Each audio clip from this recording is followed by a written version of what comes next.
Chapter 5 of Tractate Menachos begins explaining the actual details of the Mincha flour offerings. The first Mishnah says, all Mincha offerings are brought as matzah, essentially, unleavened bread, besides for the breads of the Toda offering and of the show bread, as those are proper leavened loaves. There's dispute as to how this is done. Rabbi Meir says a portion of the flour of the Toda offering should be removed, mixed with water, and then re-added. Rabbi Yehuda says you should take this pre-prepared dough, put it into an empty measuring vessel, and fill the rest with flour, so that way everything gets fully leavened. Rabbi Meir disagrees with this, saying that would throw the measurements off. The Gemara quotes a source that mincha offerings are brought unleavened, which is described explicitly in Scripture. It also sources the principle that this is an essential obligation, and it additionally quotes verses for the principle that mincha offerings are kneaded with lukewarm water specifically, so that way they won't become leavened.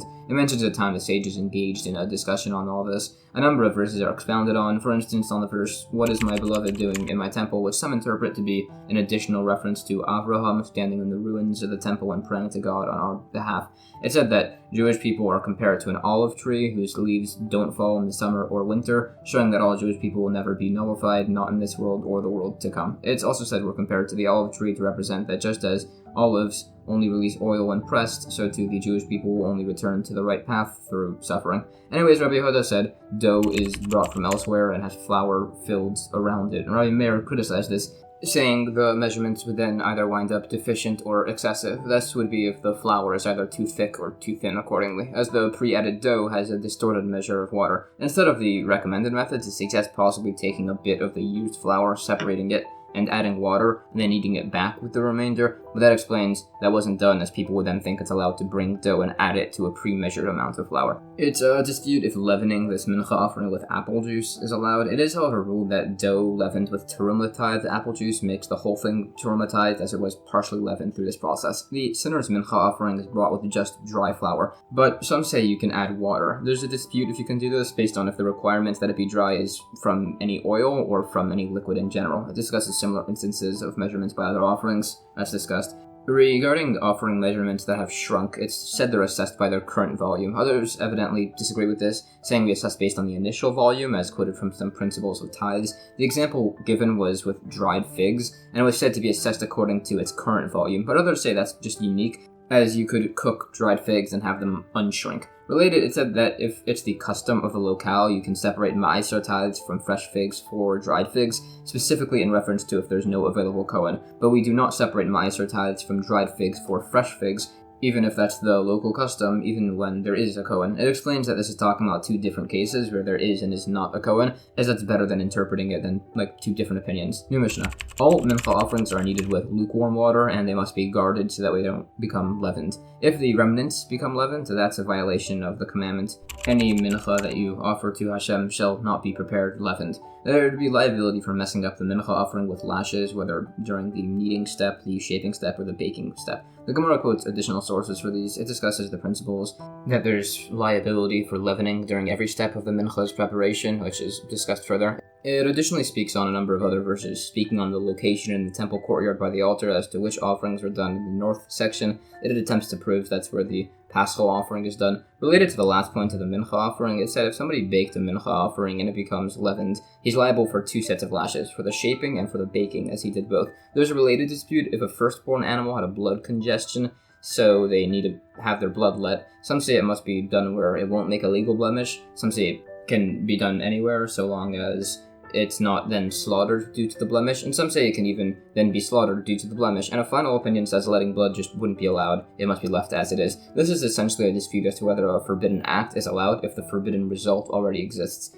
They would all, however, agree if somebody processed a leavened mincha after somebody else had impermissibly leavened it, the second person is also liable, based on a verse. Similarly, if somebody castrated an animal after somebody else had already castrated it, the second person is liable, again, based on discussed verses. Additionally, it mentions that placing yeast on dough so that way it leavens by itself, somebody would be liable for doing that. This is similar in principle to having meat on a fire on Shabbos and then turning that meat over, therefore performing the prohibited act of cooking on Shabbos. That's expanded on further, and additionally brings sources for the prohibitions against making a leavened mincha offering. Some seem to think that the showbread had a prohibition against being leavened, which is based on some verses, although it disputes that opinion. It also mentions one who says that the temple vessels used for solids were sanctified, which it discusses. There is a debate if liquid vessels were consecrated on their inside and outside, or just on the inside. It also mentions that among a few others, the remnants of the mincha offering, the showbread, and the 2 loaves offerings were all eaten by Kohanim and actually were prohibited from being burned on the altar. If these were offered on the ramp of the altar as opposed to on the actual altar itself, there's a debate if there's liability, which is based on a dispute if the altar ramp has the same status as the actual altar. There's related discussion, and also it brings other parts of offerings that cannot have the remainder burnt on the altar, certain parts of the chatas bird offering, etc.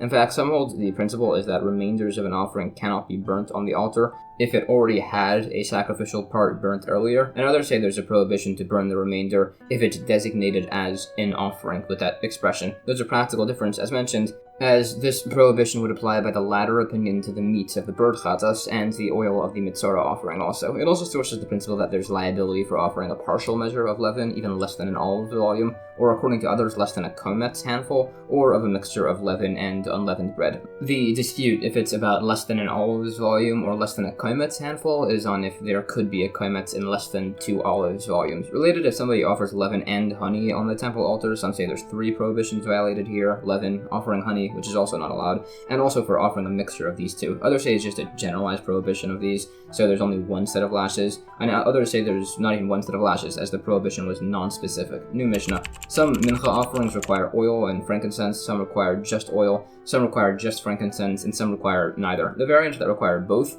are the fine flour mincha, the machavas mincha, the marcheshes mincha, the oven-baked mincha loaves and wafers, which are all types of voluntary mincha offerings, with difference in how they're baked. The mincha of the Kohen and the anointed Kohen, the mincha offering of a non-Jewish person, of a woman, and the omer offering are all included in this list of requiring both oil and frankincense. The libation mincha has oil but no frankincense.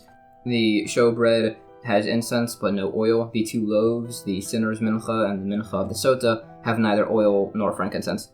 The Gemara says whenever the Mishnah goes through a list of mincha offerings like this, where it lists 10 variants, it's to exclude the opinion that the oven-baked mincha can be half loaves and half wafers. Anyways, it goes through sources for all of these, going through a number of verses. These are discussed further. New Mishnah. By the sinner and sota's mincha, there's liability for just adding oil or for just adding frankincense. Oil would invalidate the offering. Frankincense can just be removed if it's added, and it could then be offered without it. If oil was placed on the remainder of the mincha, there's no violation. If a vessel with oil was placed on a vessel with the sinner's mincha, it's fine. The Gemara quotes sources. Regarding finely ground frankincense being added to the sinner's mincha, that cannot be removed, so it's debated if this is valid. It tries to suggest proofs from a number of cases, and in the end it concludes that as the ground frankincense can't be removed physically, it's permanently invalidated.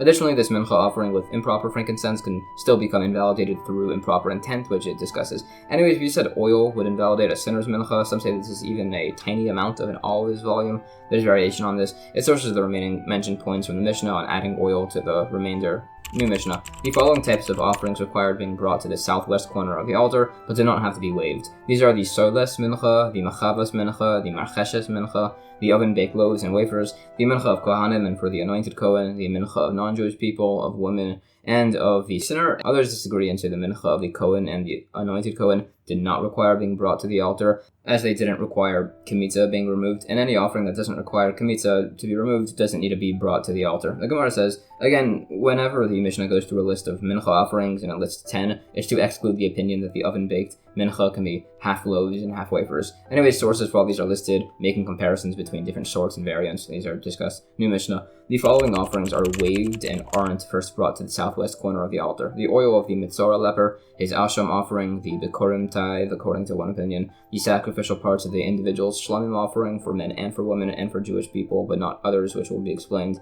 Also the 2 loaves and lambs of the Shavuos offering, where the loaves are placed on top of the lambs, and the Kohen lifts them all, extending them outwards, which is how waving was done. He brings them in, he raises them, and then he lowers them. Waving was done at the east of the altar, and bringing offerings near first was done by the west side. Waving was done first between those. Some offerings were both waved and brought near to the altar, the Omer mincha and the Sotas mincha. Some had neither of these, the showbread and the libation mincha. Others say there are 3 unique offerings that require between them 3 obligations, but each one of those needs only 2. The personal shlamim needs simicha, leaning on the offering while it's alive, and waving when it's actually slaughtered. The communal shlamim needs waving while it's alive and while it's slaughtered, but no leaning. The ashram of the Mitzorah leper requires leaning and waving while it's alive. The Gemara quotes a number of related verses on this topic. These are discussed further. When it said men and women and only Jewish people have just waving by their offerings, it means that both have waving done by their offerings, but only Jewish males can perform the actual waving. It sources this, and also that converts and emancipated slaves can do this.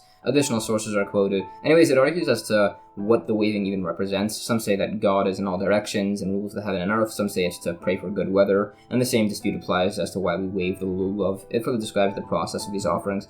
It additionally expounds on the final listed points about the unique principles regarding those 3 listed types of offerings. New Mishnah. If somebody takes upon himself to bring a machavas mincha offering, he cannot instead then bring a marcheshes type offering.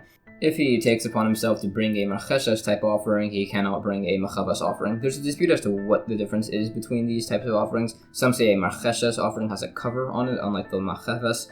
Some say the marcheshes is deep with a softer inside, while the machavas is shallow with a hard inside. The Gemara quotes sources for these opinions on the variance between these offerings. The unique terminologies used to describe these are in reference to the used utensils. New Mishnah. If somebody takes upon himself to bring a mincha made in a tanor type oven, he cannot bring one made in a kupach type oven, or one made on tiles or in a cauldron. Others say he can bring one made in a kupach type oven. If somebody takes upon himself to make a baked mincha, some say he cannot bring half as loaves and half as wafers. Others say he can, as they're just one offering. The Gemara explains an opinion. The baking in the oven is what sanctifies this as an offering. Others dispute this, as the baking can be done outside the actual temple courtyard. The remaining principles from the Mishnah are sourced, and that's the end of chapter 5.